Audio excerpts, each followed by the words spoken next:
Graças a Deus. Eu cumprimento os irmãos com a paz do Senhor. Cumprimento os irmãos com a paz do Senhor. Quem está feliz com Jesus hoje? Encontre uma pessoa bonita do seu lado e dê um sorriso para ela. Ficou difícil? Se não tiver ninguém bonito aí embaixo, é só olhar para cima. Tá? Mas não é para mim não, é o pastor Benedito mesmo, né? O pastor Benedito está usando uma gravata que nem Salomão teve um igual. Quero cumprimentar o pastor Benedito, a irmã Neuza, a todo o conjunto de jovens, ao pastor Marcos, que é um grande amigo, Daniel Palmeira, foi o primeiro que me trouxe aqui em Catanduva há 500 anos atrás. Eu estava dizendo aqui ao líder da juventude, acho que é Bruno, ao Bruno, que o Genival, que apareceu aqui na tela, esses dias ele deu um testemunho e falou que ele cresceu me ouvindo pregar. Deve ter uns 80 anos. Isso aí que não é você. Mas é que eu já estou há muito tempo na caminhada, eu comecei muito cedo. Abra sua Bíblia comigo. Segundo livro escrito pelo apóstolo São Paulo à igreja de Corinto. Segunda carta de São Paulo aos Coríntios, capítulo de número 12.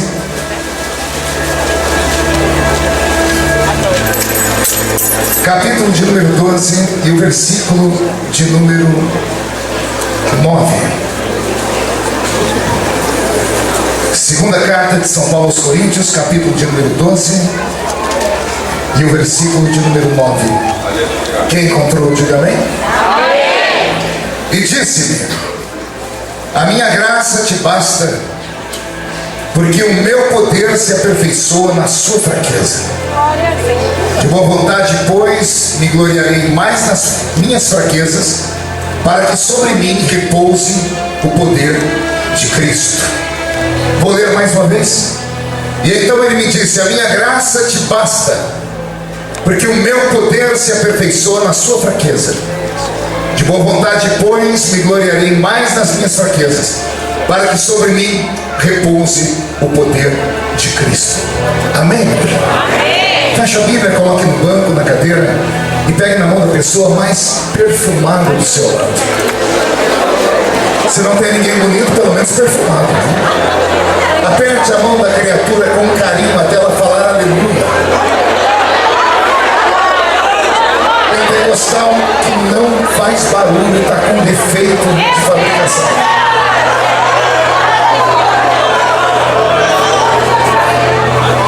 Feche os olhos. Pai, nós te exaltamos, nós te glorificamos. Nós entendemos que dentro de alguns minutos, e essa linda igreja ficará pequena para o tamanho da glória que o Senhor vai mandar do alto dos céus. Os que vieram tristes começarão a saltar de alegria. Os que vieram se arrastando não voltam para casa se arrastando. Hoje voltarão voando nas asas de um novo tempo. E antes que eu comece a revelar os seus segredos, cerque esta igreja com a sua glória. Em um raio de 5 quilômetros, onde houver um demônio alojado, eu dou a esses demônios segundos para subirem de Catanduva, porque se não subirem, serão queimados pelo poder da sua glória que aqui será derramada. Rasgue o céu sobre nós esta noite. Manda anjos de fogo descerem aqui. Que estes anjos desçam trazendo brasas de fogo nas mãos. Comecem a esparramar essas brasas entre nós. E onde houver um crente cheio do Espírito Santo, pega ele nesta noite, Jesus, e mostra o caminho da verdadeira e poderosa adoração. Fala conosco, fica conosco, é o que eu te peço agora e sempre. Toda a igreja diz: que podem tomar o seu assento, dando um grito de glória a Deus, porque Jesus é bom, porque Ele é maravilhoso. Deus está nesse lugar. Eu vou pedir a sonoplastia para me ajudar no som. O som, pelo que eu vejo que é bem novo, e deve estar ligado a um compressor. Se você conseguir desligar o compressor, eu vou te dar 2 beijos depois. Porque o compressor foi inventado para acabar com o pregador pentecostal. Eu falo baixinho, o som sai perfeito. Quando eu grito, ele tenta me educar. Aí ele mingua a minha voz, aí estoura a garganta, aí o pregador, coitado, tem que pregar mais 3 dias antes de segunda-feira, e aí eu não tenho mais voz. Então, se você puder me ajudar aqui, filho, eu te agradeço muito, tá? Abaixa um pouquinho do som do teclado, não sei se meu menino te falou, abaixa um pouquinho do som do teclado aqui pra mim, tá bom? Agora vai ganhar 5 beijos depois desse sorrisão que você deu. Ele tá pelo jeito, o sonoplasta precisa de um abraço, tá carente, fim do culto, todo mundo dá um abraço nele. Eu cheguei aqui na igreja agora há pouco e vi alguns irmãos lá fora e eu queria saber se eles estão nos ouvindo aqui, né? Essa câmera que joga lá fora, essa aqui, vamos ver se o pessoal está ouvindo lá fora. Só quem está assistindo pelo telão aí na rua, dê um grito de glória a Deus.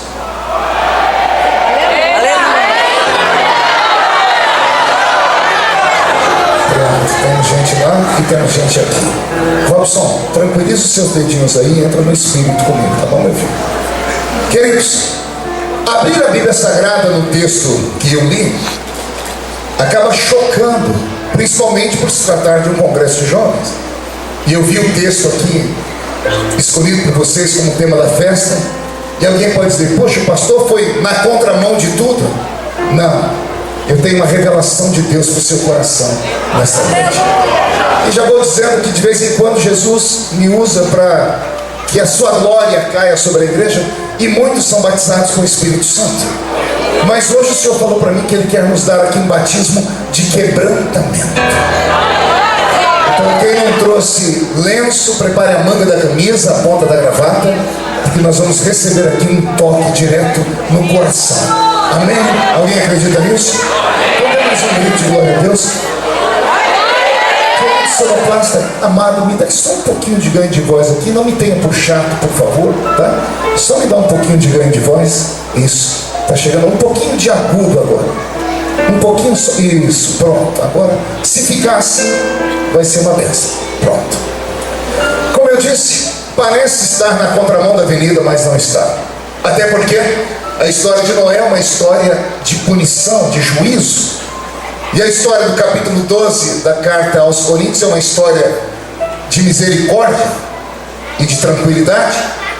E aí alguns que conhecem a Bíblia devem ter se perdido na hora que eu estava lendo, dizendo: como pode um congresso de jovens, onde o tema escolhido é para puxar a orelha, e vem o pastor na contramão de tudo.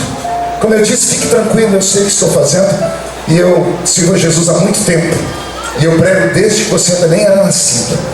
Eu tinha 13 anos de idade quando comecei a pregar. Hoje eu tenho 46 anos, estou com cara de 50, o corpinho de 60, e só Jesus sabe como os dias têm sido difíceis. Mas eu não trago na minha memória, desde a minha infância até os dias de hoje, a lembrança de um culto que Jesus tenha faltado à reunião. 4 pessoas entenderam, eu vou tentar melhorar para ver se todos entendem. Eu quis dizer que desde criança até hoje eu não me lembro de um culto que Jesus tenha sequer chegado atrasado.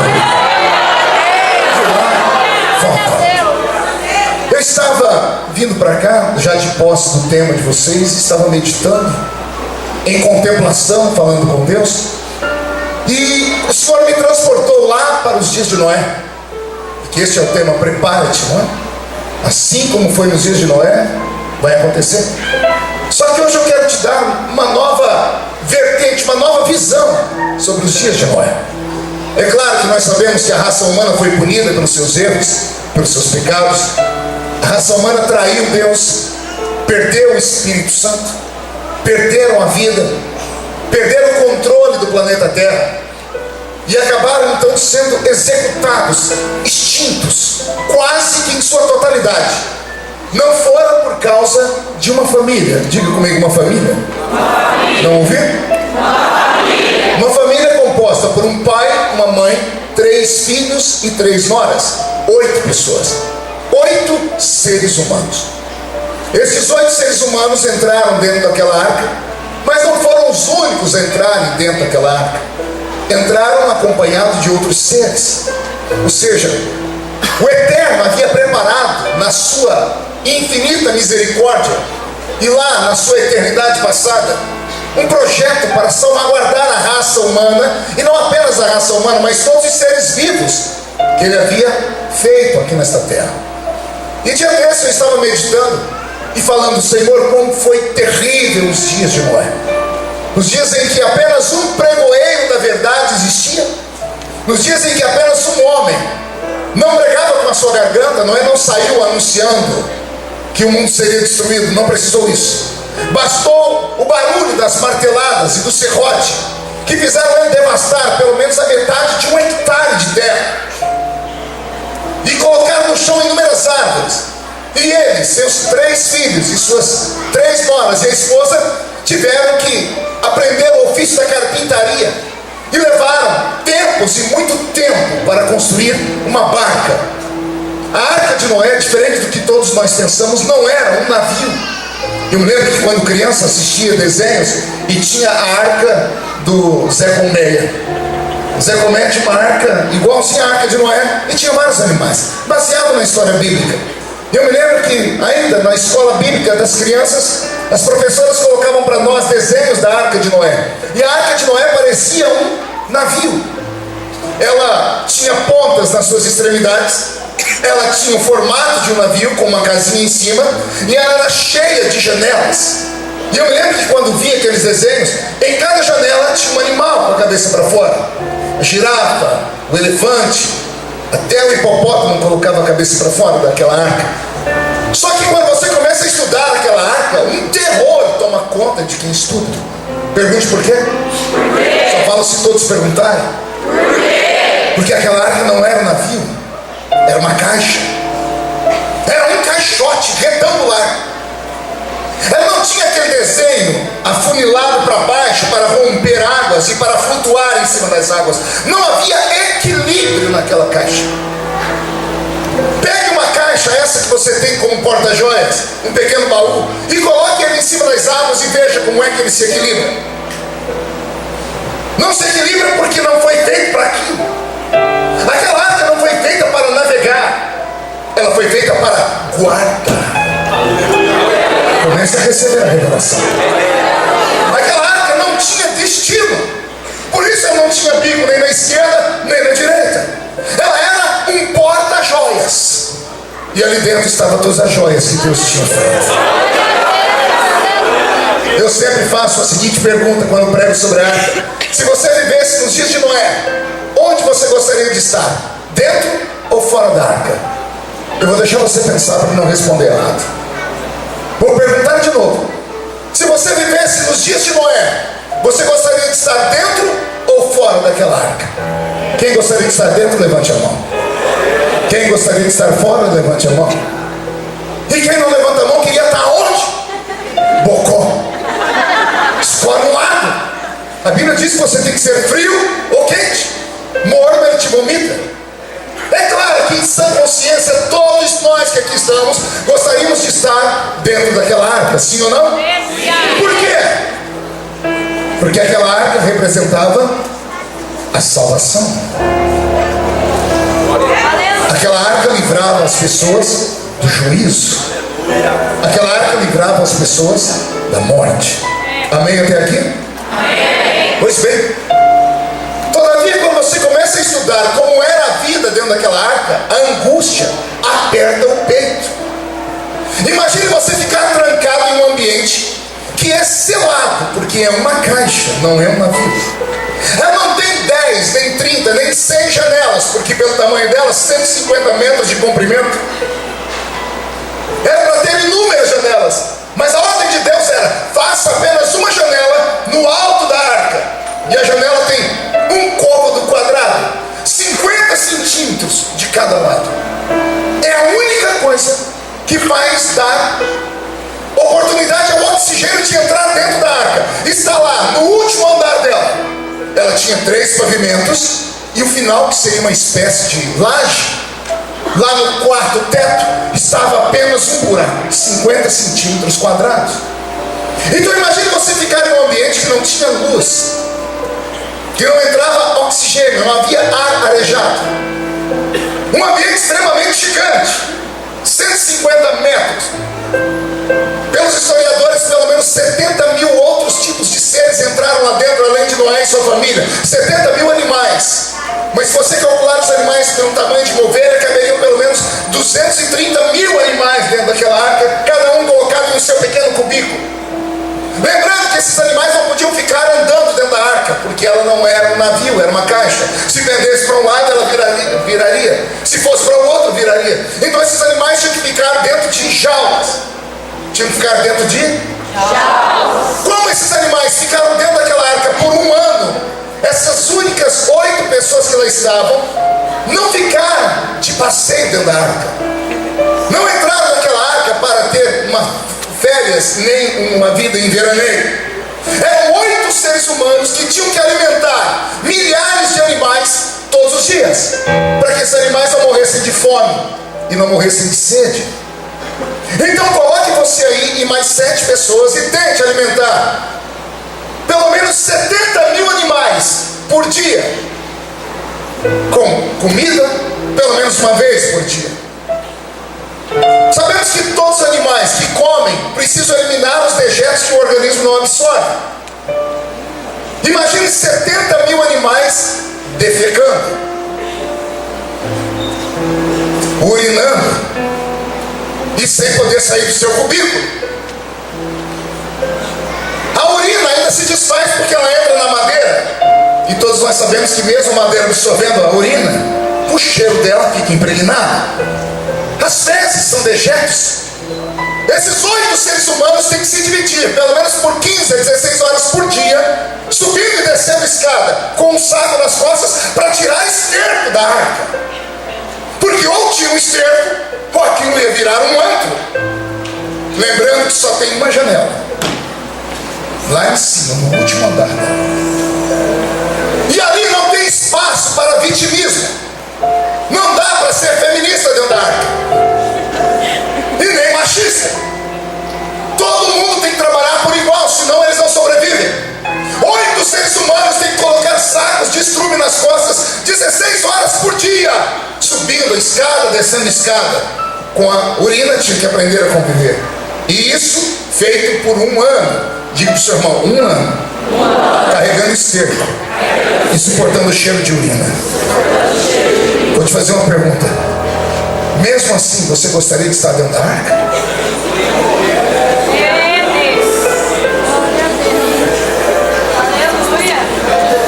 Aleluia, né? Eu falei, hoje é para você pensar. Porque todo mundo diz, eu quero estar na arca. E eu estou aqui para te falar que estar dentro da arca não é um céu aberto. Você vai ter que trabalhar muito. Mas tem coisa pior que o esterco e a urina da arca. Pergunte o quê? Imagine você aguentar a sua sogra um ano.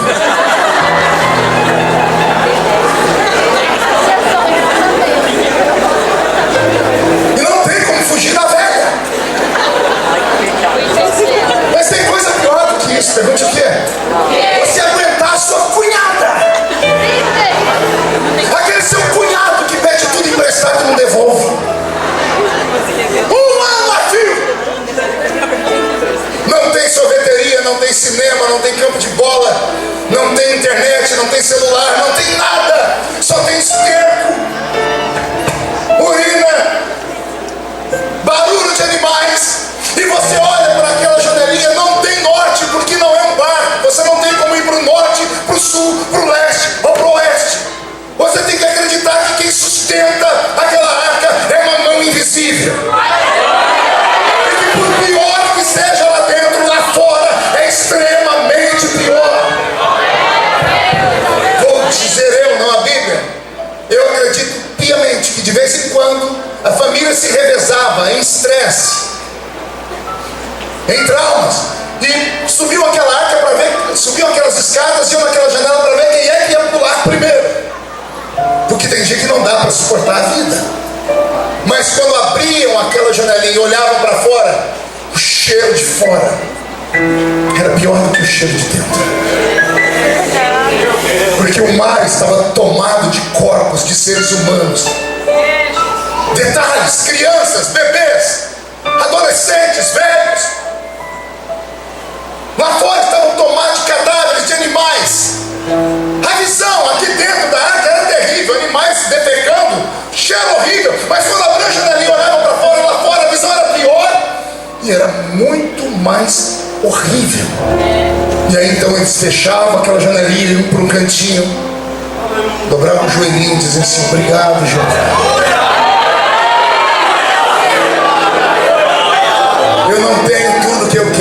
mas eu tenho tudo que eu preciso. Meu corpo está todo arrepiado. Porque assim como foi nos dias de Noé, serão os nossos dias. Aleluia, Jesus, glória a Deus.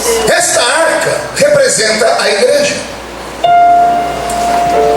Sempre falamos que a arca é Cristo. Ela não é Cristo, porque em Cristo não há sujeira e não há fedor. Ele é a rosa de Sarão. Ele é o cordeiro imaculado. Aquela arca representa a igreja. E olha você dentro da igreja. Só que o seu problema é que você quer uma igreja perfeita. O problema é que você quer uma igreja cheirosa. Ah, Jesus, posso falar, pastor? O problema é que você quer uma igreja sem defeito. Você quer que todos os membros da igreja sejam como anjinhos barrocos que carregam em cima da cabeça uma auréola. E que quando entram na igreja, entrem com as duas mãozinhas assim, cantando um canto gregoriano. Não!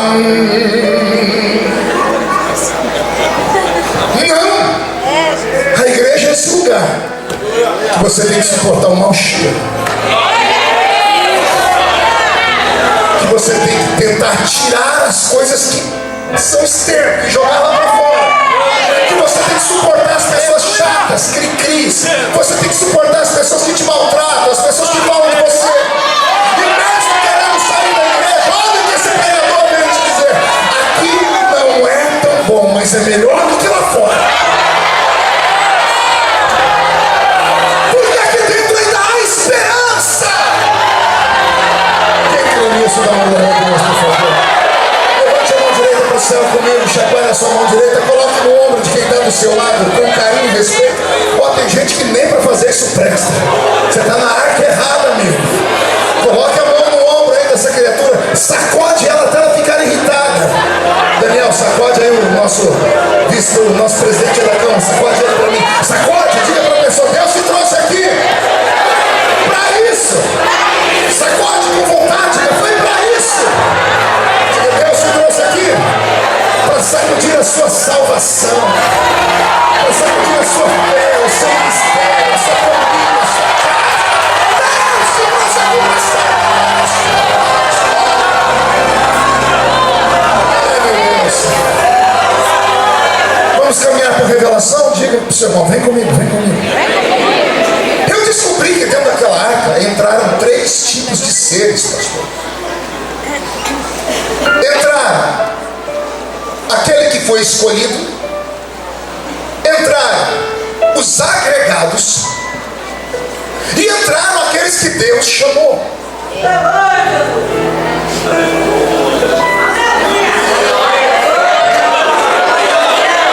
Eu amo esses crentes que entendem do Espírito. 3 tipos de seres entraram naquela arca, cada um de uma forma diferente. Um entrou porque foi escolhido. Seu nome, Noé. Porque Deus escolheu Noé? Porque Noé tinha currículo. Era um homem justo e temia Deus. E Deus escolheu Noé.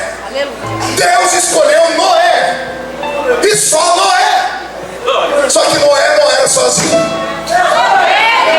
Noé tinha uma esposa e os filhos. E a Bíblia não conta o currículo dos filhos nem da esposa. A Bíblia não fala nem como era a vida das noras.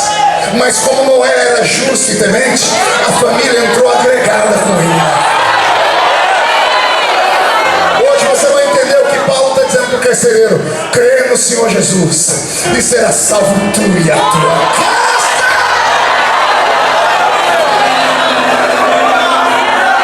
Pela sua pureza, pela sua dedicação, a sua família vai ser salva.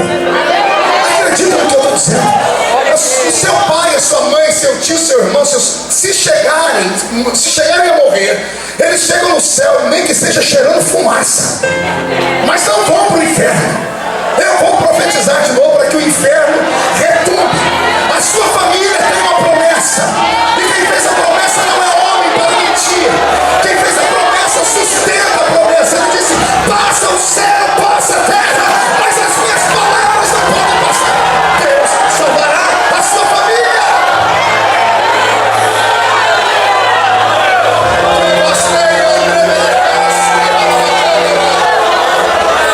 Não desista da sua família em oração. Não importa por onde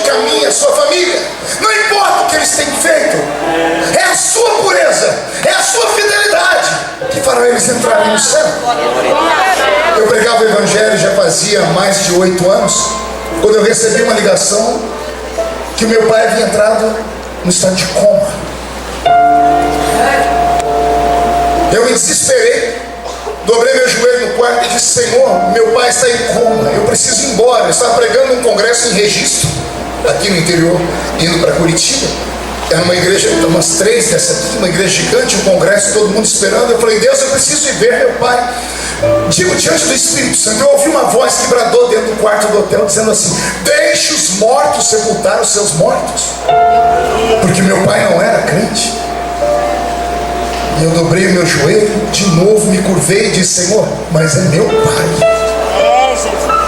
Sustenta ele vivo. Eu prego, mas quero meu pai vivo. Preguei com o coração apertado, sexta, sábado, domingo. Saí de noite, um irmão pegou um carro lá em Registro, eu cheguei na minha cidade 4h30 da manhã, 5 horas eu estava no hospital.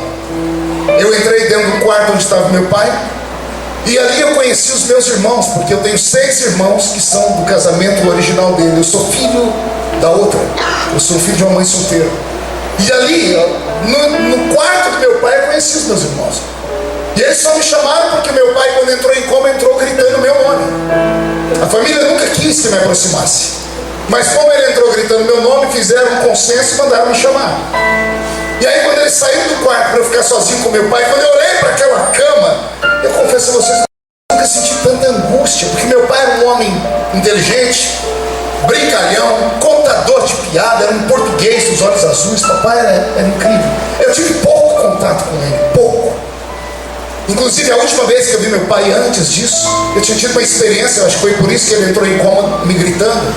30 dias atrás, ele mandou me chamar, eu estive no quarto dele, ele tinha operado de um câncer no estômago, e ele mandou me chamar dizendo, só para me dizer que eu não ia mais cuidar da minha mãe, porque era ele quem sustentava a minha mãe. E como nós não tínhamos muito contato, eu olhei para ele e falei: seu pai, fica tranquilo, que da minha mãe cuido eu. E quando eu fui sair do quarto, quando eu botei a mão na porta para sair, meu pai me falou uma coisa que ele nunca tinha falado na vida toda. Ele me chamou de filho. E quando ele falou filho, eu entrei, eu travei.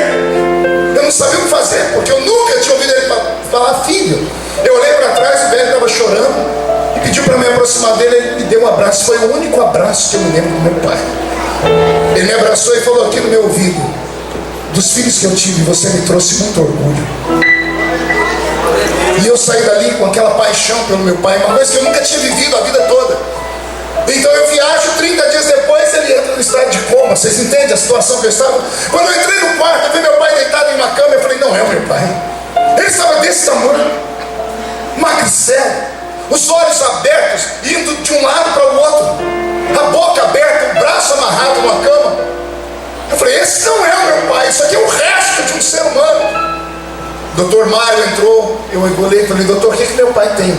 Ele disse: seu pai está com uma crise neurológica. Eu disse: o que é uma crise neurológica? Ele disse: ele está indo dessa aqui para outra, e pela cara dele ele não quer ir, porque ele estava com uma carranca muito feia. Eu disse: ele está vendo? Porque o olho dele estava aberto, de um lado para o outro. Ele disse: os olhos dele não são cegos, mas ele não enxerga. Ele não é mudo, mas não pode falar. Ele não é paralítico, mas as pernas não andam. Ele não teve derrame, mas os braços não funcionam. Eu disse: então o que eu faço? Ele disse: os ouvidos funcionam. Os ouvidos funcionam. Quando o doutor saiu, eu fiquei olhando para o corpo do meu pai. E eu vou falar só para quem é espiritual. Eu senti a morte chegar. O ambiente mudou, ficou pesado, carregado. E o Senhor disse para mim: a morte está aí, vai levar seu pai, vai deixar? Eu dei um pulo da cadeira, botei a mão no peito do velho, fui no ouvido dele e preguei para ele mais de 40 minutos. Eu resumi a Bíblia inteira, de Gênesis a Apocalipse. Ele nunca me deixou pregar para ele. Agora ele estava ali e não tinha para onde ir. Depois que eu terminei de pregar, eu vi que o coração dele acelerado estava, ele ficou meio agitado. E ele foi quietando, o rosto foi mudando, aquele semblante pesado foi ficando mais tranquilo. Eu olhei para ele e disse: Senhor, como é que eu sei que meu pai está salvo? O médico disse que ele não faz nada. No canto do olho dele esquerdo desceu uma lágrima. Quando desceu uma lágrima, o Espírito Santo falou: creia no Senhor Jesus. será salvo tu e a tua casa. Há uma esperança para sua família. Sua família não verá o inferno. O diabo é um mentiroso, Zé Pilintra, Zé Pilantra, Chucaveira, Tranca-Rua, Preto Velho, obra de feitiçaria. Não pode contra a sua vida, contra Jacó. Não vale encantamento. Escute o que eu estou dizendo. Vai voltar para casa hoje com esta esperança. A sua mãe, o seu pai, o seu avô, a sua avó, os seus tios, os seus primos que estão vivos verão a salvação. E se alguém acredita nisso, reage, pelo amor de Deus.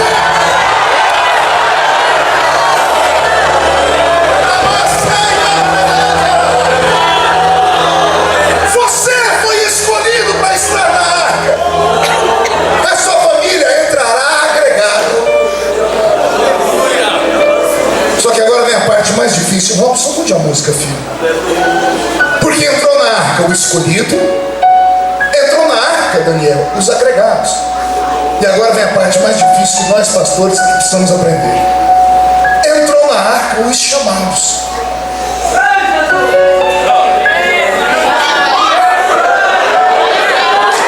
Eu estava estudando, eu falei, Senhor, por que o Senhor não mandou Noé chamar? O Senhor disse que Noé não ia deixar entrar. Porque Noé ia achar que a arca era dele. E na arca dele ele não ia colocar esse tipo de ser lá dentro. Aí o Senhor disse, Noé, fica na porta porque eu vou mandar entrar. E Deus mandou a chamar, cobra!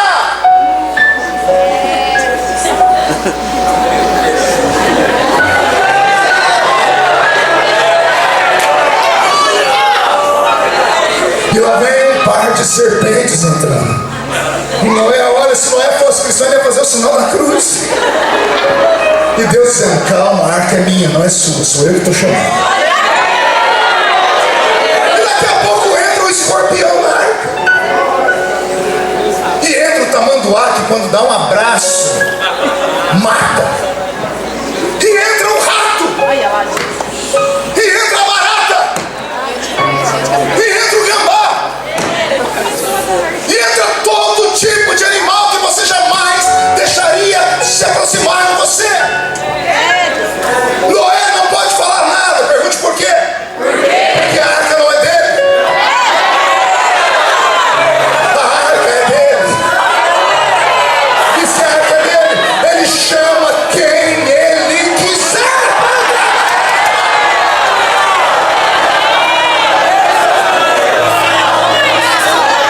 Ai, meu Deus.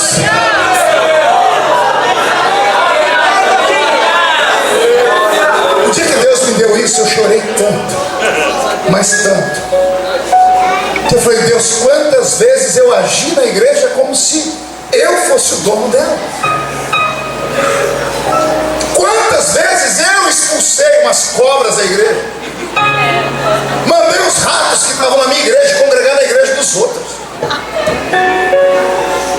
Não suportei o mau cheiro dos gambazinhos que congregavam comigo. E eu agi como se essa igreja fosse minha, como se eu tivesse um furo nas mãos, como se eu tivesse padecido 3 horas no alto de uma cruz, como se eu tivesse suportado o peso do pecado da humanidade toda nas costas. E eu não fiz porcaria nenhuma disso. Eu não sou limpo, eu sou um mal lavado. E como eu, mal lavado, posso julgar os sujos? Nossa, não entendeu? Como é que eu, mal lavado, posso julgar os sujos? E eu sei que você, crente, que é mais santo do que o próprio Cristo, você, quarto membro da Trindade, vice-Deus, que julga as pessoas pela aparência, pelo cabelo, pela roupa, pelo sapato, pela maneira de falar. Deixa eu te dar uma palavra: a igreja não é sua.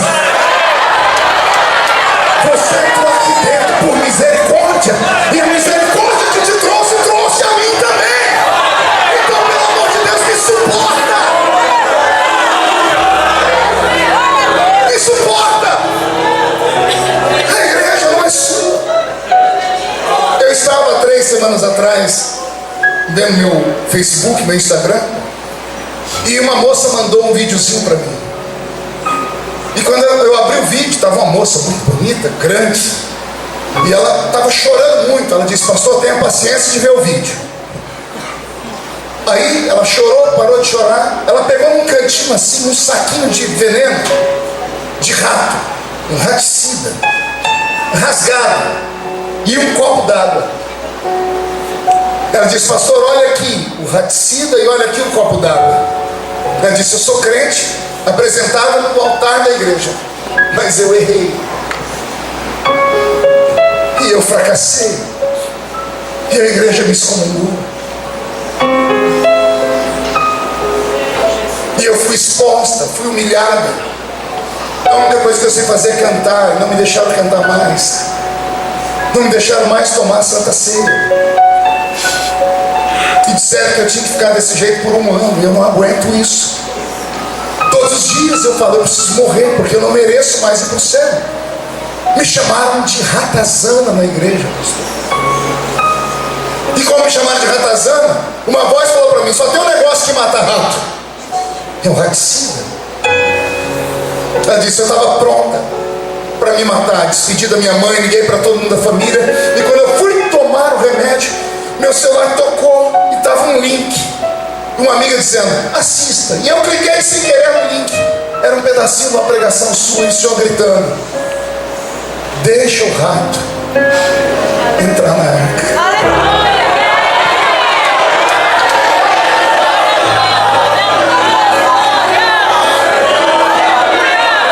Porque a arca não é sua.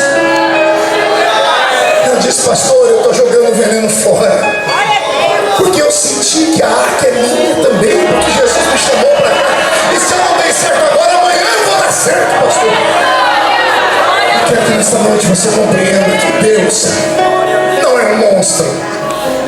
Deus não carrega em uma mão um chicote, na outra um cajado, pronto para desferir golpes na sua cabeça ou para te machucar. Eu não consigo compreender um Deus que quer matar os seus filhos imperfeitos na sua casa e tem paixão por aqueles que estão no mundo. Eu não consigo compreender isso. Porque quando saímos num grupo de evangelismo para a rua, a gente ora, jejua, encontra os piores, e a gente diz o quê? Venha como está. E a pessoa diz: mas eu faço isso e aquilo. Você diz: o amor de Deus é maior do que tudo. Apresentamos um amor tão grande para as pessoas que as pessoas acabam vindo.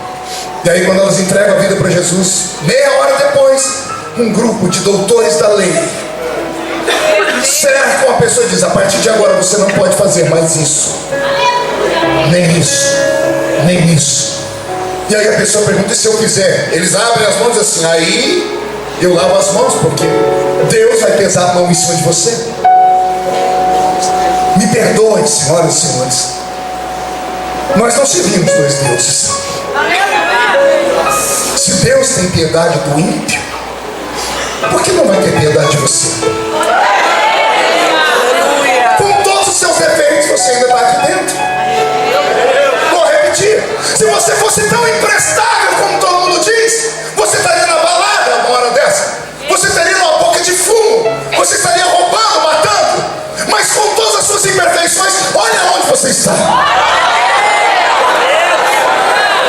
Eu já fui desses que gritava assim: eu prefiro ficar só eu e minha mulher aqui nessa igreja, do que ver entrar aqui dentro um monte de gente com a vida torta, podre, em pecado.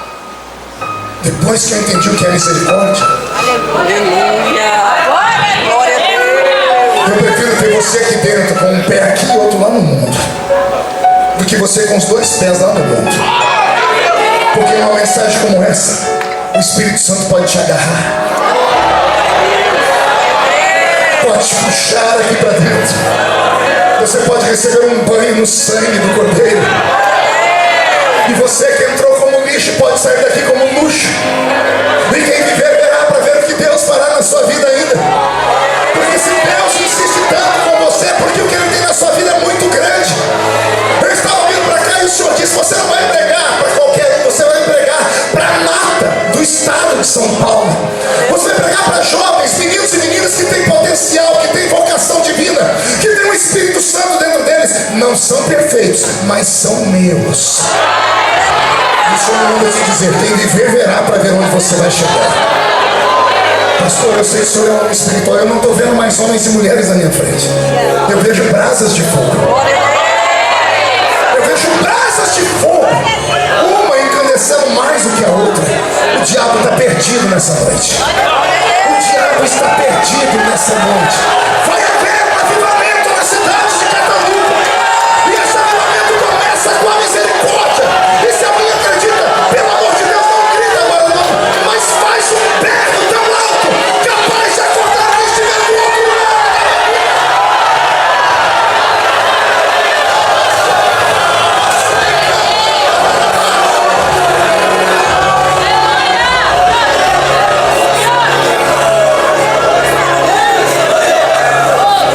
Tem coisas que houveram no dia de Noé que ninguém nunca te falou. Alguém consegue para mim uma toalha? Rapidinho. Se não tiver uma toalha, pode ser um paletó, mas tem que ser bem rápido. Isso, tem uma toalha aqui já. Por favor, traga essa toalha. Nossa, é muito pequenininha. Tem uma coisa maior? Rapidão, rapidão, rapidão. Tem coisas na história de Noé que ninguém nunca falou para você. Quem se lembra de Noé chegando lá na terra, parando a arca no Monte Ararat, descendo da arca, louvando a Deus e agradecendo pela salvação? Quem lembra disso? Só 3, o resto não leram a Bíblia ou não prestaram atenção. Vou perguntar de novo. A Bíblia diz que quando tudo terminou, Noé desceu da arca e fez um culto, prestou um sacrifício a Deus, agradecendo pela salvação. Amém? Amém.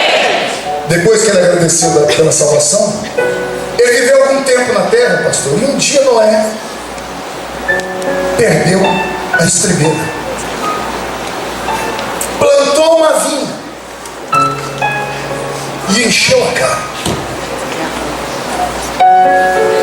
Ficou tão bêbado, que ele arrancou a roupa e ficou nu.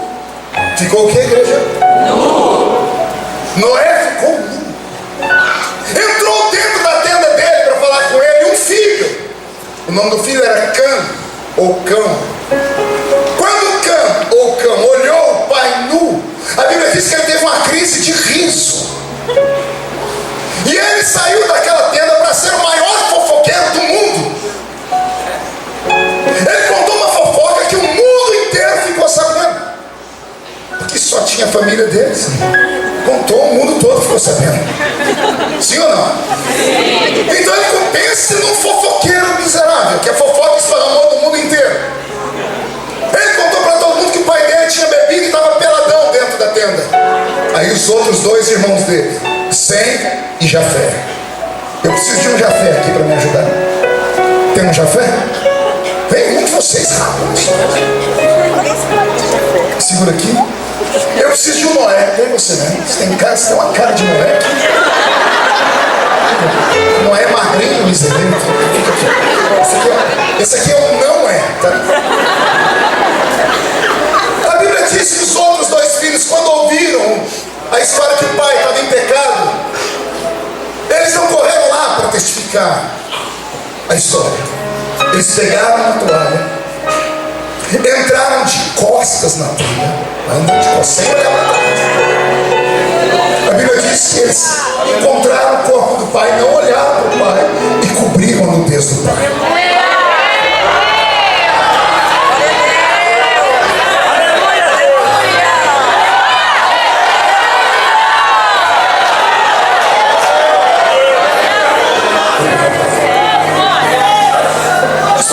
Dizer com isso, nós estamos precisando desse tipo de filho na igreja. Não do que comenta que o outro caiu, não do que fala da desgraça do outro. Somos de filhos que vêm cobrir a nudez do pai, que vêm estancar. Não interessa se é verdade ou não quero saber, eu quero cobrir o meu pai. Isso aconteceu nos dias de Noé, que assim seja na volta de Jesus. Que você haja com misericórdia, que você haja com compaixão. Só entende de misericórdia quem precisou dela. Aleluia, Deus. Vou repetir, só entende de compaixão quem precisou de compaixão. A Bíblia diz: com a mesma medida com que você mede, você é medido. Se tratares as pessoas com respeito e carinho, quando você precisar, o carinho e o respeito vão te acompanhar. Se agires como um doutor da lei, como um sanguinário, como um assassino de igreja, como um verme cristão, que olha o outro e quer destruir a vida do outro, Quando chegar a sua vez, te tratarão do mesmo jeito. Eu era jovem pregador, recém-consagrado obreiro. Fui no Belenzinho, São Paulo. Convenção. A reunião do Conselho de Ética pegando fogo. Queriam saber o que se faz com um pastor que cai em adultério. Depois de horas e horas, o líder daquela comissão chegou à seguinte conclusão: 10 anos de banco. Se suportar 10 anos de banco, vamos pensar se ele volta para o púlpito. Esqueceram a vida que ele teve. Esqueceram que depois de 20, 30 anos pastoreando, o cidadão não sabe fazer mais nada, né? Esqueceram que ele tinha família para cuidar. Agiram como santos. Resultado, 3 meses depois, a primeira pessoa a ser punida por aquela lei foi o que assinou a lei. Não entendeu? Vou falar de novo. O primeiro a ser punido por aquela porcaria de lei foi aquele que assinou a lei. Porque com Deus ninguém brinca. Isso aqui não é um tribunal. Isso aqui é um hospital. E aqui estão os doentes. Aqui estão os doentes. Uns mais, outros menos. Uns têm dor de cabeça, outros têm câncer em estado terminal. E o que é que a gente tem que fazer? Matá-los? Excluí-los? Excomungá-los? Temos que amá-los. Eu joguei fora da igreja almas com minhas pregações duras, com minhas bobeiras de evangelista que não tinha experiência. Um dia eu preguei uma mensagem na igreja e a glória de Deus desceu, mas tinha uma irmã sentada no terceiro quarto do banco, bem na minha frente. Ela não abria a boca nem para respirar. Foi me dando uma raiva. E aí eu mirei ela e comecei a bater. Eu comecei a olhar para o cabelo, para a roupa, comecei a bater. Quando terminou o culto, ela veio pedir oração para mim. Quando eu olhei para ela, eu falei assim: agora é a hora da revanche. Eu olhei para ela e disse assim: não vou orar pela senhora. A senhora passou o culto inteiro me olhando com a cara feia, parecendo que estava batizada num pote de vinagre. Igual alguns estão me olhando aqui, sangue de Jesus tem problema. Me olhando com esse olho seco, parecendo olho de sapo que morreu no dia de enchente. Com essa boca travada, essa boca de aço, essa língua de ferro, esse queixo de concreto. Eu despejei tudo em cima dela. Ela respirou fundo e fez assim: eu enterrei meu filho ontem, pastor.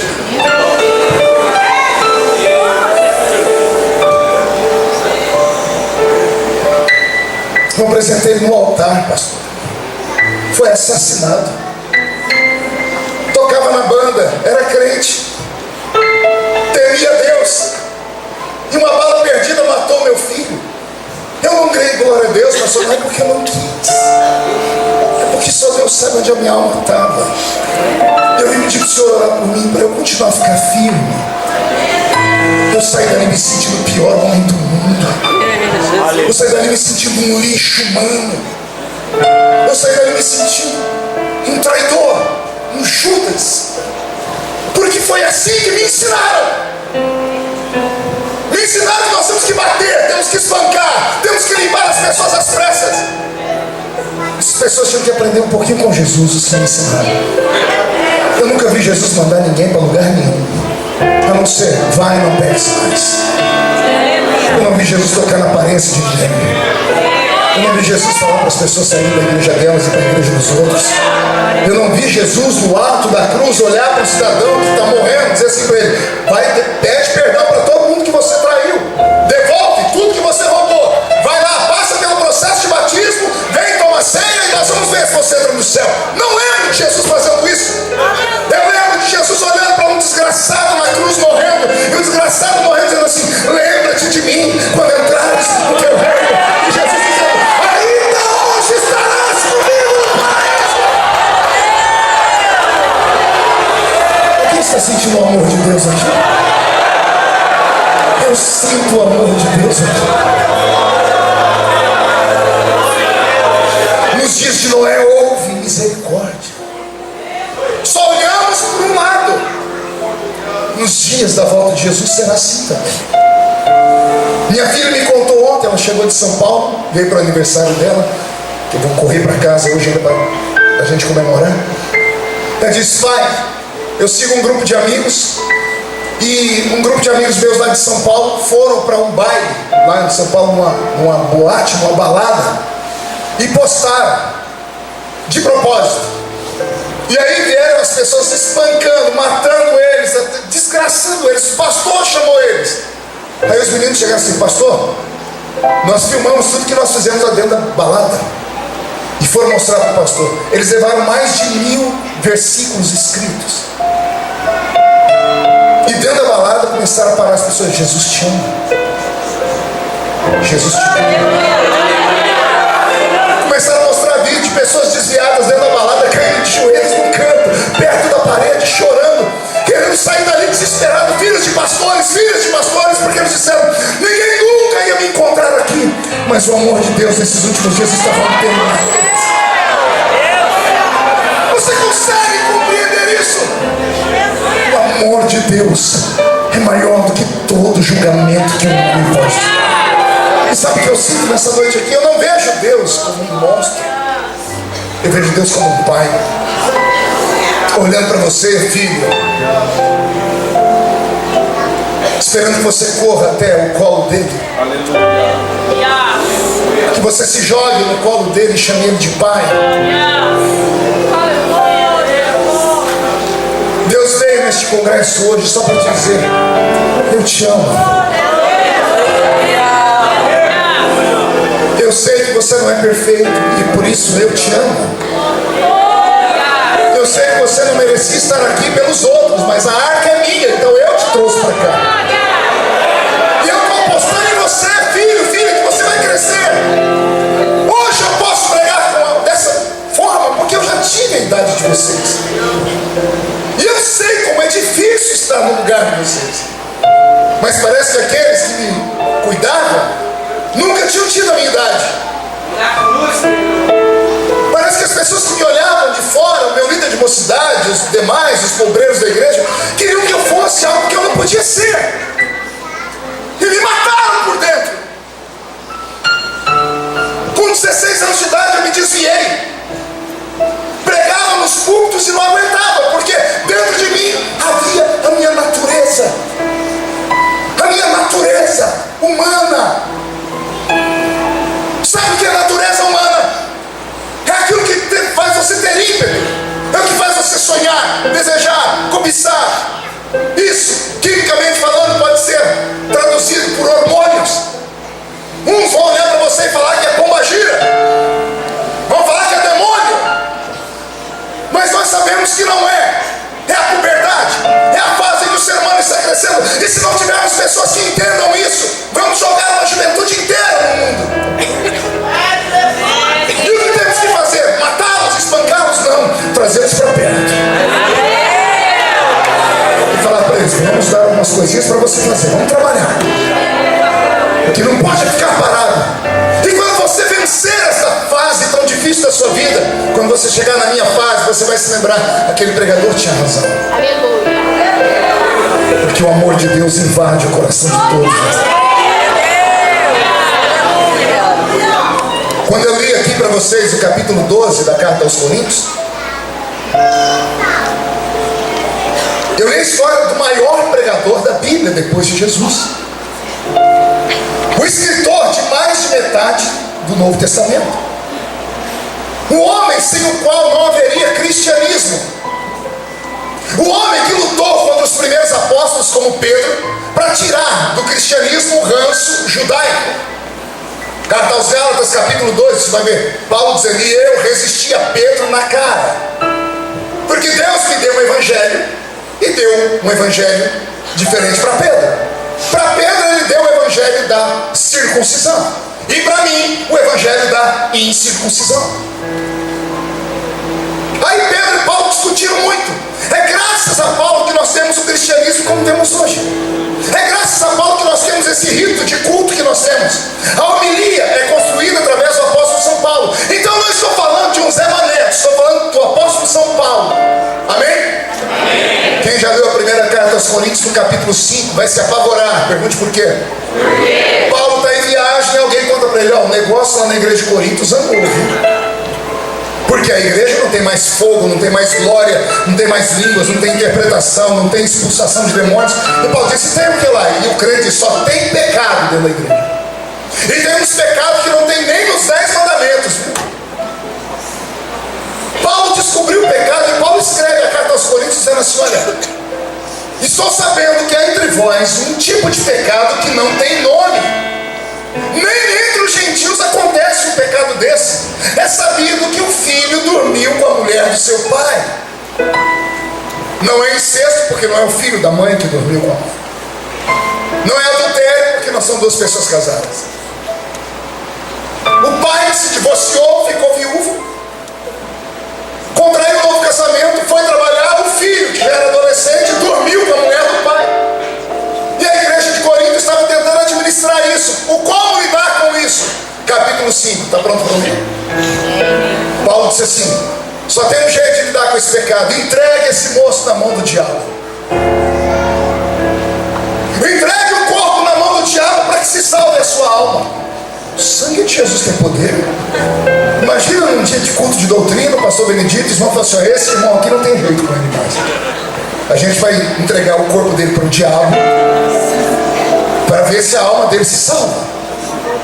Você consegue entender isso? Você queria congregar na igreja dele?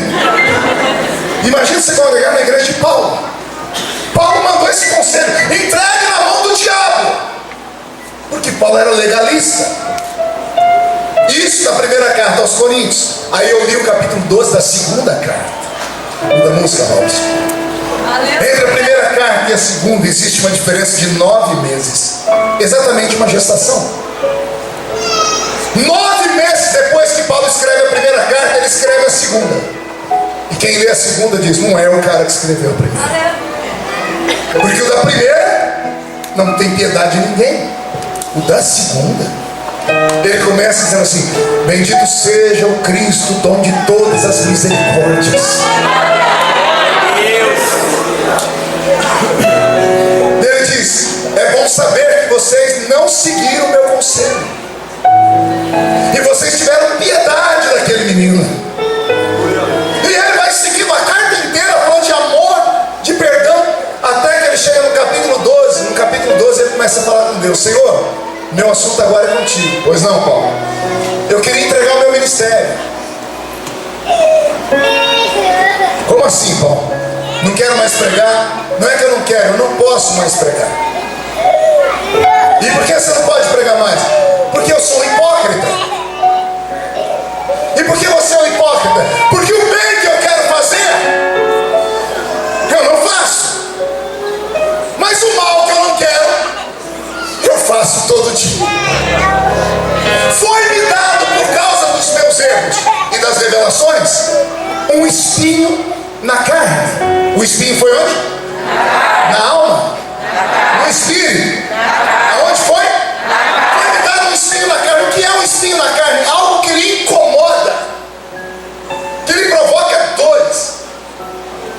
E ele explica: Senhor, o espinho é tão violento que é como se o próprio diabo descesse. E diabo é acusador. Diabo, sinônimo de acusador. Diabo vem de diablos. E diabos, aquele que acusa. O diabo vem, manda um mensageiro dele. O mensageiro dele me esbofeteia. O ato de maior humilhação que um judeu pode viver é quando alguém ou cospe no seu rosto ou bate no seu rosto. Por isso bater e cuspir no rosto de Jesus na noite em que ele foi traído é a pior maneira de você humilhar alguém. Um judeu não suporta ser humilhado com um tapa no rosto. Olha o que Paulo está dizendo: o espinho é tão doloroso que o mensageiro do diabo vem, me esbofeteia, me joga no chão. Me joga onde? No chão. E quem está no chão está caído.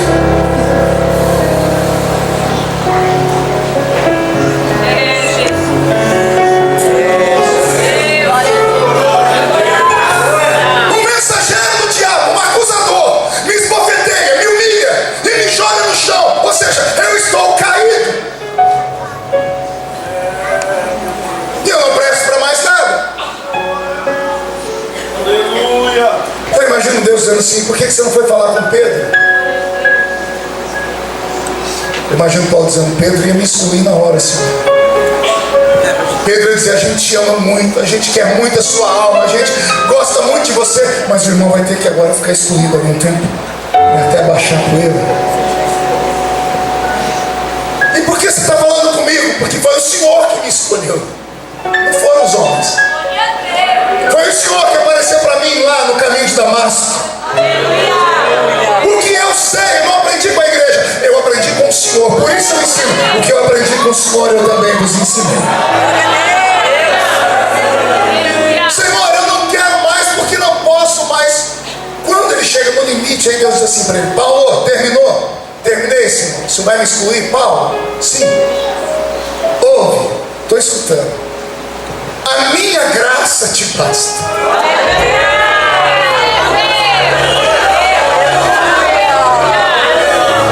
A minha graça te basta. E o que Deus fala é muito difícil de entender. Olha o que Deus diz: a minha graça te basta porque o meu poder.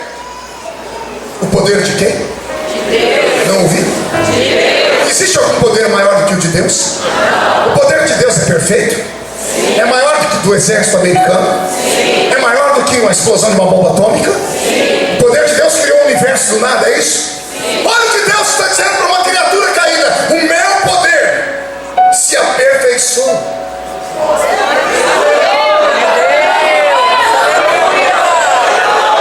Como é que o poder de Deus pode melhorar, companheiro? Porque aperfeiçoar é melhorar. O meu poder se aperfeiçoa quando você sobe um monte em jejum. É isso? O meu poder se aperfeiçoa quando você prega o evangelho em todos os continentes da terra. É isso? O meu poder se aperfeiçoa quando você lidera uma igreja com 15 mil membros. É isso? O meu poder se aperfeiçoa quando você prega nos maiores congressos do mundo. É isso? Não. O meu poder se aperfeiçoa na sua fraqueza. Eu levei 30 anos para entender isso. Sabe o que Deus está dizendo? Deus está dizendo assim: eu não consigo ser Deus na vida de gente forte. Aleluia. O forte não precisa de mim para nada. O que jejua, que sobe um monte para orar, que não peca, que é capaz de receber e respeitar as doutrinas, os dogmas da igreja, da sua religião, esse não precisa de mim para nada, porque ele é autossuficiente. Agora, quer ver o meu poder ficar bom? É quando eu acho um pecador. É quando eu estou na igreja, alguém diz assim: eu não presto, eu não valho nada. E Deus diz: então na sua vida eu posso ser Deus. Eu posso ser Deus na vida do caído. Eu posso ser Deus na vida daquele que não tem nada. Na vida de quem tem tudo eu não posso ser Deus, porque aquele que faz tudo chega a ser concorrente de Deus ao ponto de julgar as pessoas e mandá-las para o limbo do inferno. Agora aquele que não é nada, Deus salta muralhas para pegar pelos céus. O Senhor me trouxe hoje aqui só para te dizer: o meu poder está se aperfeiçoando enquanto você chora, enquanto você ora, enquanto você clama, enquanto você confessa, enquanto você se entrega, enquanto o seu coração bate forte, a sua perna fica bamba, enquanto seus lábios ficam tremos, enquanto parece ter borboletas no seu estômago. Nesta hora o meu poder se aperfeiçoa.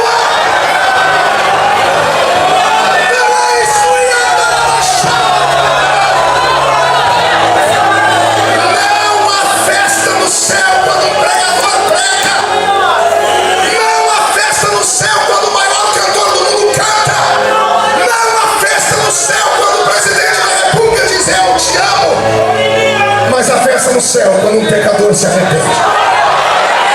A festa no céu quando o seu coração se curva. Então olha Deus te dizendo: quem foi que disse que a sua história acabou? Quem foi que disse que tudo terminou? O Senhor me trouxe aqui para te dizer: assim como foi nos dias de Noé, será hoje. A misericórdia vai te alcançar. Vamos cobrir essa nudez, e quem viver verá para você, ver você ser grande. Eu estou pregando para líderes, para pastores, para evangelistas. Eu estou pregando para presbíteros, missionários. Eu estou pregando para futuros apóstolos. E se alguém crê nessa profecia, pega a profecia, pelo amor de Deus. Planta ela dentro da sua alma e leia.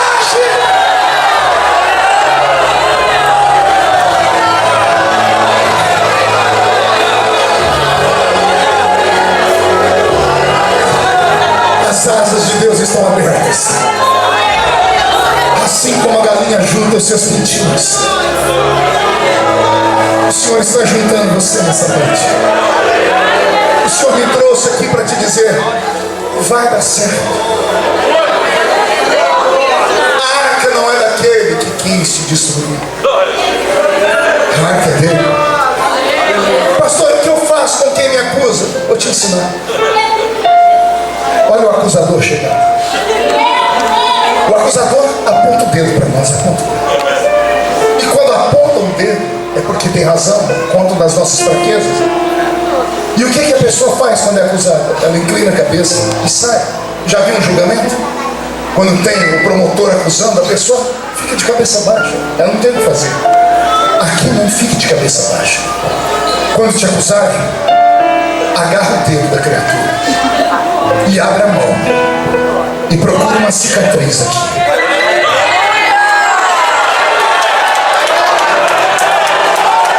Pastor, se tiver uma cicatriz aqui, pede para ver outra mão, tem que estar nas duas.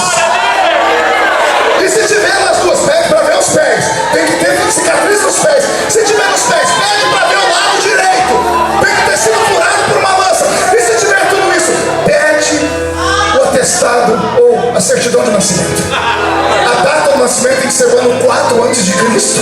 O nome da mãe, Maria, o nome do pai humano, Yosef, e o nome do pai eterno, Yahvé. E o nome dele tem que ser Yeshua, o Mashiach de Israel. Se não tiver uma cicatriz, manda a pessoa que está comigo a primeira descida de cada luva, porque a minha Bíblia diz: nenhuma condenação há aos que estão em Cristo Jesus. Nosso Senhor.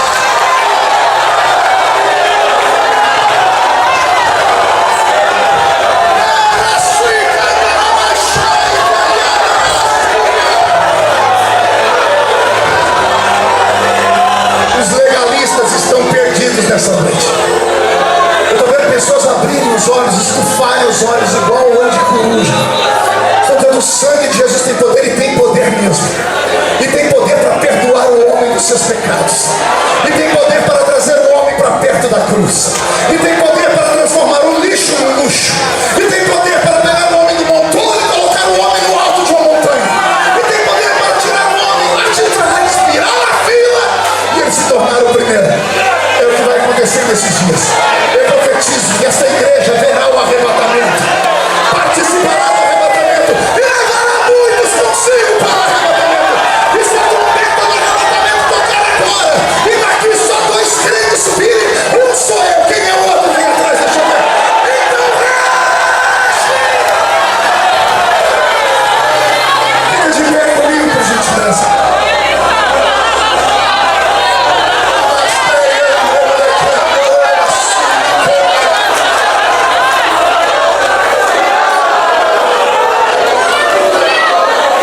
Incline a sua cabeça por um minuto.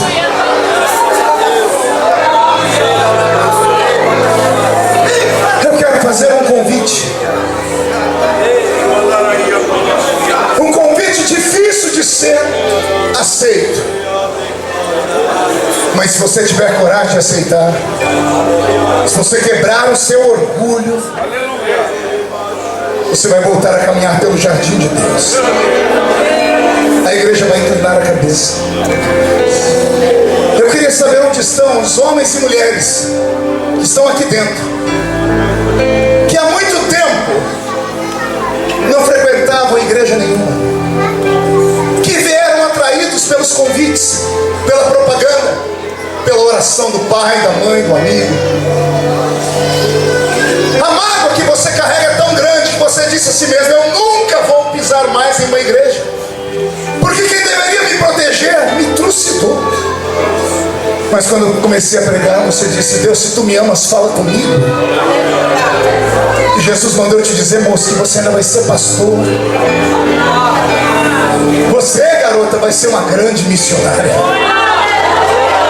Anota o que eu estou dizendo, porque Ele não esqueceu as promessas que te fez. O problema é que a situação em que você está agora, Ele não pode fazer nada, porque você foi excluído da igreja. Você sabe o que acontece quando alguém é excluído? Se cumpre Mateus 16 e 18. Tudo que desligar na terra é desligado no céu. O seu nome foi riscado do livro da vida. Por isso essa vontade de matar, essa vontade de morrer. Por isso as coisas escambaram. Mas Ele te ama tanto que te trouxe hoje aqui só para te dizer: a arca é minha. E eu cuido de quem eu chamo para a arca. A igreja vai inclinar a cabeça. Vamos precisar que os corredores se abram. Não sei como é que nós vamos fazer. E eu queria saber se você tem coragem de sair de onde você está e vir aqui na frente, perto de mim. Porque eu quero pegar na sua mão. Quero colocar a minha mão sobre a sua cabeça. E você vai ver o que Deus vai fazer na sua vida depois dessa noite. Tem que ter coragem. Tem que romper. Pastor, a igreja está tomada por moços e moças. O pessoal está tudo lá na rua. Se estiver na rua, entra correndo aqui dentro da igreja. Mas se você tiver coragem de vir, o meu Deus vai te encontrar. Tem alguém vindo? Tem? Parece que eu estou vendo gente vir.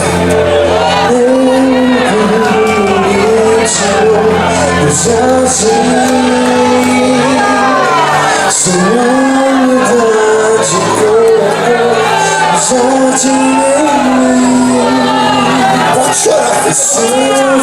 Veja isso, pastores. Um homem desse tamanho chorar. Vem cá, meu filho.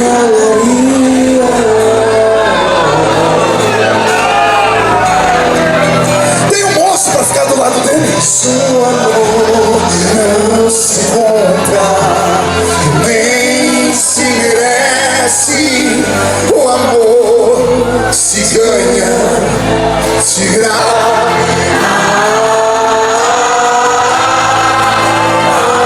É isso. Entra por esse corredor aqui.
Vamos dizer que Jesus é lindo. Enquanto as pessoas não param de chegar chorando, a igreja está em silêncio, mas o céu está fazendo festa. Ah, o céu está enchendo. Vem, sai daí do meio da rua. Cadê o telão? Se você está aí na rua, vem. Pede para um crente te trazer adiante do tempo. Vem, estamos te esperando. Vem. Cadê o pão? Lindo, lindo, lindo és. Glória, glória eu te dou, Jesus. Declare lindo. Lindo, lindo, lindo és. Glória, glória eu te dou, Jesus.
quero ver você.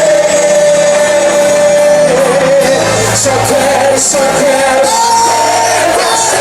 Só quero ver você. Só quero ver. Vamos levar. Então me leva a salvar todo. Mostra tua beleza. Quero ver a face de Deus. Me leva a salvar todo. Mostra tua beleza. Quero ver a face de Deus. Incline a sua cabeça. Os que estão ajoelhados, fiquem de pé. Os que estão de pé, inclinem a cabeça. Pai, nós colocamos nas suas mãos essas vidas preciosas. Esses filhos e filhas que estavam longe e agora estão perto. Essas figuras especiais do seu reino. Esses seres humanos apaixonantes e apaixonados. Gente de carne e osso, que sofre, que padece, que erra, que escorrega, mas que te ama. E que hoje ouviram a tua voz e vieram para o altar. Que caia sobre eles o poderoso sangue de Jesus. Que todos os pecados sejam perdoados. Que o nome deles seja reescrito no livro da vida dos céus. Que tudo que foi roubado seja devolvido nesta noite. E que quando saírem daqui, saiam escoltados pelos anjos. E quem viver verá, para ver o que acontecerá na vida deles depois desta noite. E amanhã, eles estarão conosco na festa, não como visitantes, mas como filhos da casa, porque seu amor os alcançou. E a igreja que crê nisso, diga: eu creio. Alguém dá um abraço nessa turma aqui para mim? Eu queria que a igreja desse uma salva de palmas por isso, porque é muito lindo isso.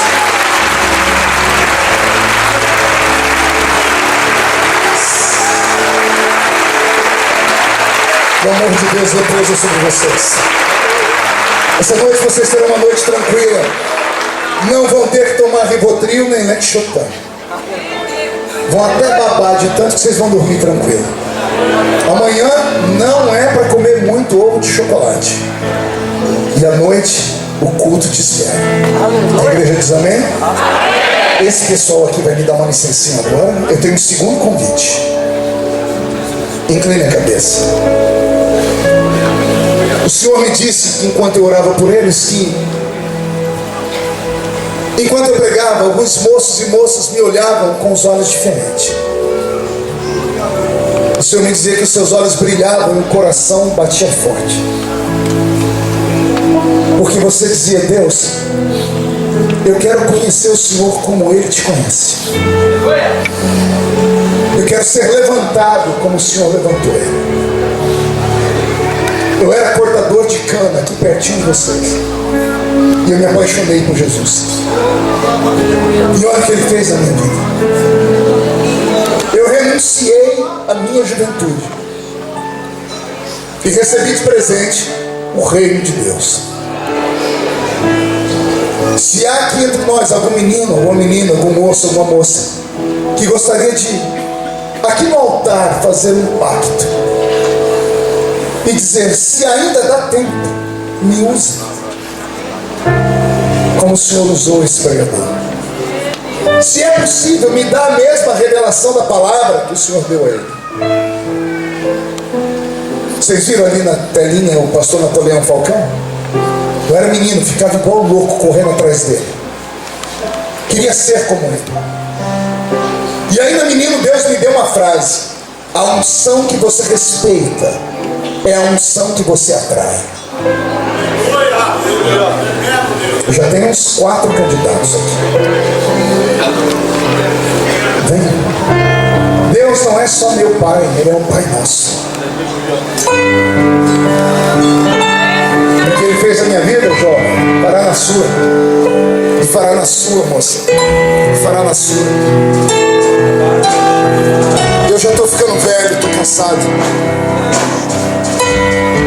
Dizer ao pastor que eu pastorei a igreja, atendo agendas, sou deputado federal, vice-líder do governo, presidente de uma comissão. Eu estava semana passada nos Estados Unidos, eu vi 6 estados a serviço do governo. E ele perguntou: como é que o senhor dá conta? Não vem da terra chamada, vem do céu. E eu sei que Deus pode dar isso a você. Pai nosso no céu, É só pedir. Se não der para vir à frente, aí onde você está, é só pedir. A unção está liberada nos 4 cantos da igreja, lá fora, pelo tua vontade se entrega agora, se entrega. seja Isso, se entrega com lágrimas. na terra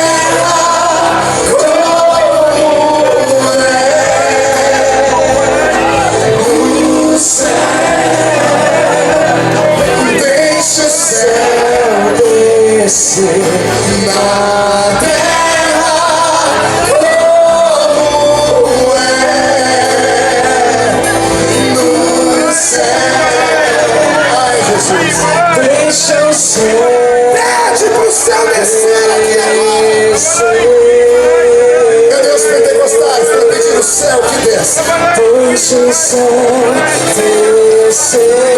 Deixa o céu descer.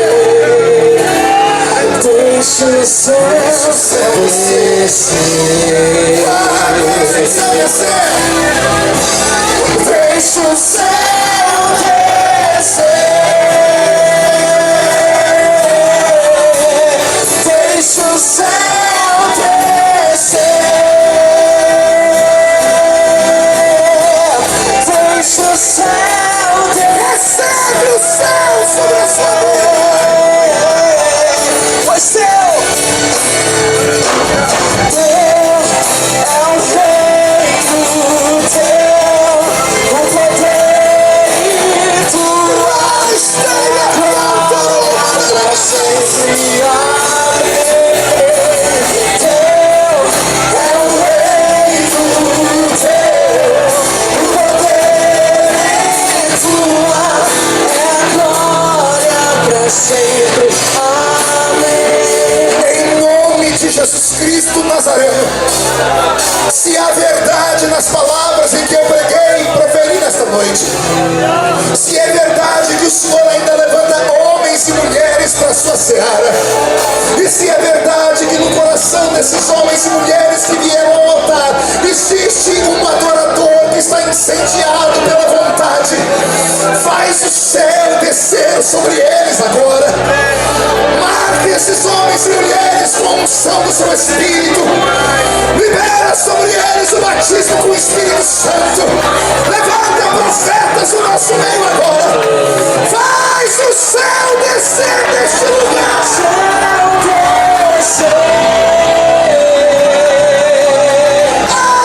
Deixa o céu descer. Deixa o céu descer. Deixa o céu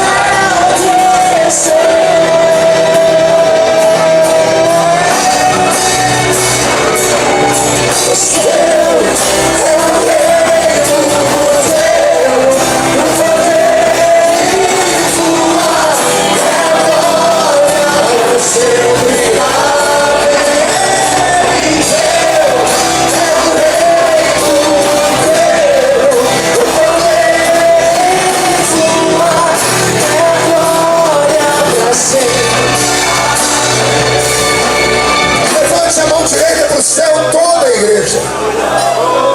Dentro do templo e fora, abra a sua mão direita. Jesus vem buscar uma igreja viva. Diga comigo em nome de Jesus. Todos os demônios que lutaram contra a minha fé, contra a salvação da minha família e o ministério que Deus tem para mim, eu ordeno. Venha para a palma da minha mão agora. Fecha sua mão com autoridade. Eu vou contar até 3. Você vai jogar no chão e vai pisar em cima. E aí, num ato profético, você vai abraçar 3 pessoas e vai dizer para ela: Deus não terminou o que Ele tem com você ainda. Você nunca mais será o mesmo. 1 e meio, sua família sentirá orgulho de você de novo. 2, este ministério vai crescer a 100 por 1. 2 e meio, esta juventude será chamada de juventude do avivamento. 2,75, Catanduva será conhecida como a capital da misericórdia. 3, jogue no chão, pise em cima.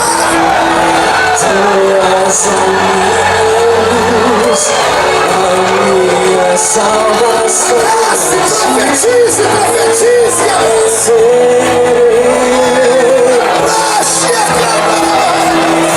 Sou ao teu lado, seguro em tuas mãos, nada temer.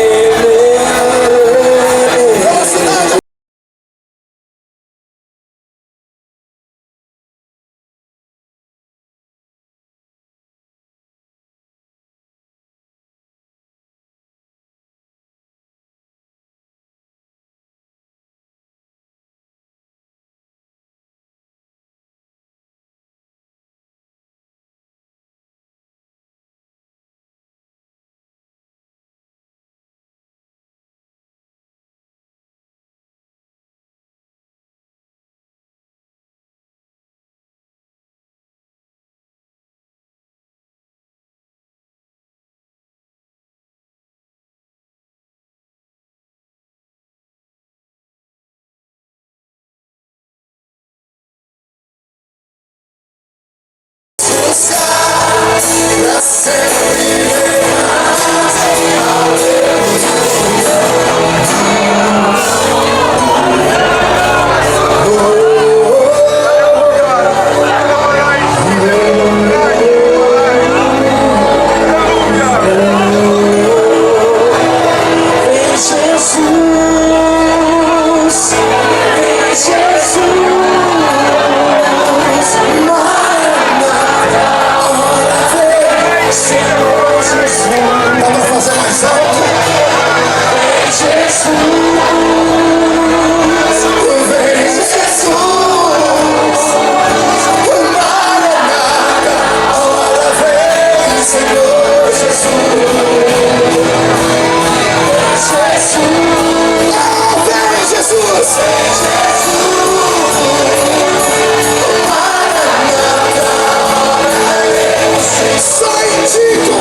Puxa a barriga, estufe o peito, olhe nos olhos de quem está do seu lado. Se o olho da pessoa não estiver vermelho, enfia o dedo no olho dela. Valeu a pena? Posso voltar aqui de novo? O velhinho pode voltar de novo? Eu estou veterano já. Quando o pastor Benedito e o pastor Marco me chamarem, eu tenho juízo, obedeço e venho. Quando meu amigo aqui que está com sapato ali, que só Jesus, desde a hora que eu cheguei, eu estou olhando pro sapato dele. É Bruno seu nome, né? Se convidar, eu venho. Valeu. Pega na mão de quem está do seu lado. Duas coisas para terminar. Pergunte qual a primeira? A cobra entrou na arca, mas na arca ela não picava ninguém.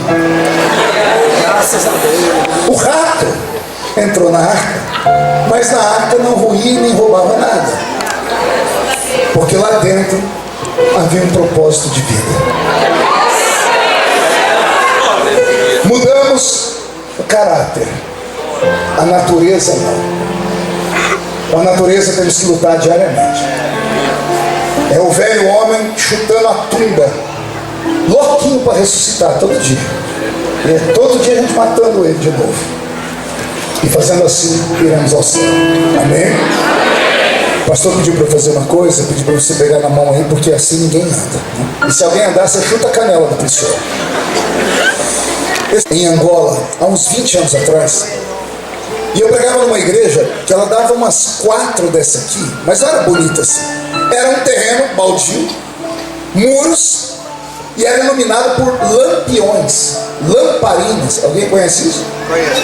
Poxa, gente, eu tô em Catanduva, tô na roça não.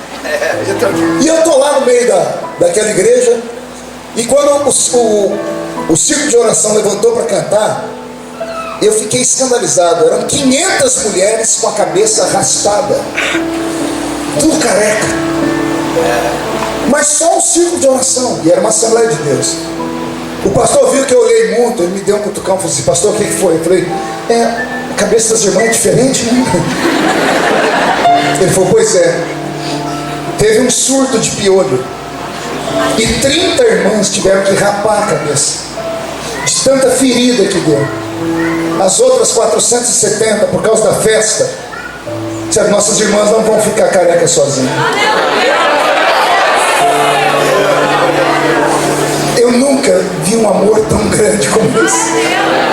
Você imaginar uma mulher rapar a cabeça por causa da outra? Eu já vi filhas, a mãe está com câncer, a filha vai e rapa para acompanhar a mãe no tratamento. Mas lá eu vi um grupo de irmãs que não tinham dinheiro para cuidar do piolho. Ali começou a mudar a minha questão de entender o que é o amor de Deus. Nesse culto eu vi milagres. Foi a primeira vez que eu vi um paralítico andar. Só que o paralítico levantou não foi porque eu preguei, não. É que quando as irmãs começaram a cantar, elas não tinham instrumento. Os instrumentos eram palmas e pés.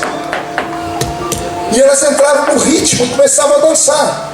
E eu escutei o paralítico no canto gritar: eu queria ter perna para dançar igual elas. De repente escutamos um trovão, a igreja toda viu. A perna dele foi desenroscando. Você já viu um milagre de verdade? O milagre de verdade não faz você dar glória a Deus, não. Você fica em silêncio, se apavora. Caiu um temor naquele lugar, porque o paralítico começou a dançar sozinho. A igreja inteira, umas 3.000 pessoas dobraram o joelho. Eu preguei 40 dias em Angola. Essa igreja eu preguei no primeiro dia, e o último dia eu voltei para me despedir. O pastor abriu as congregações. No último dia, pastor, estou eu no púlpito, preguei uma mensagem rápida porque tinha que pegar um avião, e o pastor falou para mim: pastor Marco, agora nós queremos te dar um presente. Eu fiquei todo feliz, eu achei que era uma camisa, um sapato. A igreja vai te dar um presente. Aí todo mundo vibrou. Aí lá vem um diácono com um saco desse tamanho, um saco de estopa vazio, 60 quilos, igual aqueles de batata. E eu falei: o que é isso, pastor? Disse: é o seu presente. Eu vou fazer o que com esse saco? Ele falou: o senhor vai receber uma grande oferta, nós vamos ofertar. E o povo vibrou. Eu disse: não, pastor, não, eu fiz campanha no Brasil para vir aqui. A igreja brasileira pagou minha passagem, não quero dinheiro não. Está aqui o saco, eu agradeço. Eu achei que estava fazendo uma coisa boa. O pastor olhou para mim, botou o dedo no meu nariz e disse assim: não roube a bênção do meu povo. Eu tomei um susto, e ele repetiu: não roube a bênção do meu povo que não tem nem o que comer. Eu disse: pastor, mas eu não estou roubando. Ele disse: tá. Quando você não deixa eles ofertarem, você está roubando. Porque somente ofertando Deus abre as portas para eles. E eles se prepararam 30 dias para te dar uma oferta. Eu fiquei com tanta vergonha. Falei: tá bom, pastor, então eu aceito. Aí a igreja vibrou. Eu catei aquele saco, fiquei desajeitado. Ele disse: vai lá na porta. Cortei aquela multidão, fiquei lá na porta igual um bobo, não sabia o que fazer. E ele falou: irmãos, vamos ofertar. Ele deu a bênção apostólica. Nenhuma pessoa saiu sem deixar uma semente. 3.000 crentes. O primeiro que fez a linha de frente, Jesus colocou ele ali só para me dar um tapa. Um menininho desse tamanho, só tinha pele, osso e barriga, e o nariz escorrendo, e a mãozinha suja, ossuda. E eu abri o saco e disse, põe a oferta aqui. Ele disse, não, eu quero dar na sua mão. Eu abri minha mão e ele colocou na minha mão 2 gominhos de mexerica. Conhece mexerica? Tangerina, laranja? A mexerica estava até gosmenta e suja.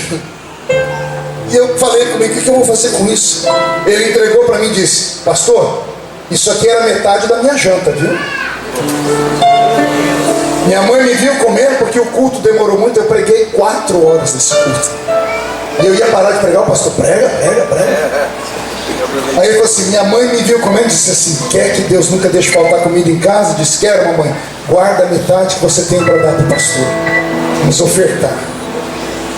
Eu catei aqueles 2 gominhos, não coloquei na sacola, eu coloquei na boca, sujo do jeito que estava, e comecei a chorar. Porque eu nunca recebi uma oferta tão linda, de coração.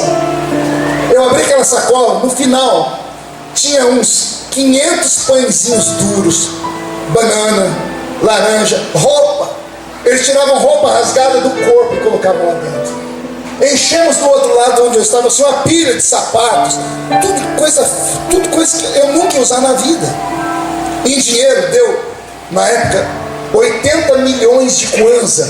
Um dinheiro que em pé dava uma pilha dessa. Eu falei, tô rico. Quando eu fui cambiar, deu 15 dólares.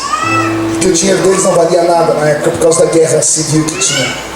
E aí quando o pastor me viu com aquilo tudo, ele disse assim, e aí pastor Feliciano, tá feliz com a oferta? Eu disse, tô, mas não tem como levar isso para o Brasil. Ele disse, eu sei, por isso que eu insisti para o senhor pegar, porque agora o senhor vai deixar aqui para eu colocar na assistência social da igreja.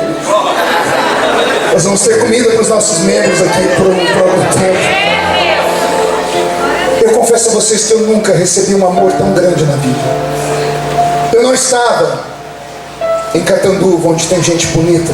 Eu vi os estacionamentos aqui, são quase 5 quarteirões de carro. Eu olho para os meninos e meninas, são saudáveis, belos. E eu queria que nesta noite, por tudo que Deus fez, que todos nós pudéssemos deixar uma oferta, não para o pregador, mas para essa igreja, que foi hoje um restaurante. E comemos a melhor comida do mundo aqui, sim ou não? Quanto vale o que nós ouvimos aqui hoje? Tem preço? Eu vi até pastores aqui que conhecem mais a Bíblia do que eu, falando assim, de onde ele tirou isso? Estava lendo nos lábios de alguns. Revelação não tem preço. Então Deus nos serviu hoje. E eu queria muito que todos nós hoje fizéssemos o que aqueles africanos fizeram. Tirássemos dos nossos ganhos uma semente para deixarmos no altar, em gratidão pelas vidas que Jesus salvou aqui hoje. Você crê nisso? Solte a mão de quem está do seu lado. Quem aqui está desempregado? Levante a mão para ver. Quem não tem casa própria? Quem não tem carro? Quem está endividado? O sangue de Jesus tem poder. Só o presidente da Câmara que não levantou a mão. Até tu, Brutus, até tu. Você crê que ainda existem profetas na terra? Eu vou falar uma coisa que não é para você, não é para me vangloriar não, tá? Eu era cortador de cana. Eu era o quê? Você está vendo esse terno aqui? É bonito, mano? Pode falar. Pode falar. Bonito, não é? Quem aqui é bom de leitura? Eu. Não, você lê demais. Vem cá, Moisés, lê a marca desse terno aqui. Versace. Isso aqui é um Versace. Eu não tenho dinheiro para comprar um terno desse. Eu estava em Israel quando um rabino olhou para mim, orou por mim e disse: Jesus mandou eu te abençoar. Ele disse: me abençoe. Me levou numa loja da Versace e me deu esse terno. O preço desse terno aqui no Brasil é mais de 20 mil reais. Eu falei, ah, meu Deus, dá para comprar 20 ternos da Colombo, da Camelo. Mas pergunte, por que ele te deu, pastor? Porque ele assistiu um culto onde eu pregava e eu peguei a comunidade que estava lá em Israel, fizemos um culto, levantamos uma oferta e eu levei em uma sinagoga e deixamos de oferta. E ele viu a atitude de um brasileiro. Ele disse: quem planta no reino, colhe do reino. Você quer colher? Olha para o seu irmão e diga: você tem 2 gominhos de mexerica aí? Fala: você não tem não? Diga: eu vou te emprestar. Nós vamos ofertar. Abra sua mão direita. Abra. bem, estique ela assim. Você que está aí fora pelo telão, faz isso também. E os diáconos fiquem preparados. Senhor, essa mão aberta vai receber agora um toque divino. Porque quem ora é um profeta. Tudo que esta mão tocar depois desta noite vai prosperar. Tudo que esta mão tocar depois desta noite vai multiplicar. Tudo que esta mão tocar depois desta noite, abençoado vai ficar. Porque a primeira coisa que eles farão com esta mão direita é pegar uma semente que nós vamos plantar aqui no altar dessa igreja. Esse congresso, seus filhos não terão vergonha quando terminar, não terão falta de dinheiro, pelo contrário, vão pagar as contas e vai sobrar para o caixa, porque nós somos unidos e nós te amamos e somos agradecidos. E cada semente colocada nas salvas nesta noite vai voltar para a vida dos seus filhos em forma de um milagre. Porta de trabalho aberta, chave da casa própria, saúde, universidade aberta, empresas se abrindo, desemprego desaparecendo, e o melhor dessa terra vindo para a mão dos seus filhos. E só quem crê, fecha a sua mão e diga: eu creio. Coloque no seu coração e diga: eu tomo posse e vou fazer o que o profeta disse. Vou semear. Amém? Coloque sua mão e diga: bora semear? Cadê os seus 2 gominhos de mexerica? Traduz em oferta. Pegue aí seu real, seu dólar. Pegue aí sua moeda, seu R$1 milhão. Pegue aí o seu dízimo, seu sacrifício. Pegue a semente. Os diáconos, só um minutinho, eu estou pedindo para eles pegarem da semente. Já pegaram? Os que sentaram e pegaram a semente, fique de pé com a semente. Isso. Os moços já levantaram rápido. As moças estão enfiando a mão nas bolsas, né? A gente espera. Pegue a sua semente. Você que está na galeria, você que está aí fora, levante a semente para o céu, porque eu vou santificar a sua semente. Olha, pelo número de moças, é por isso que tem mais moça solteira do que moça.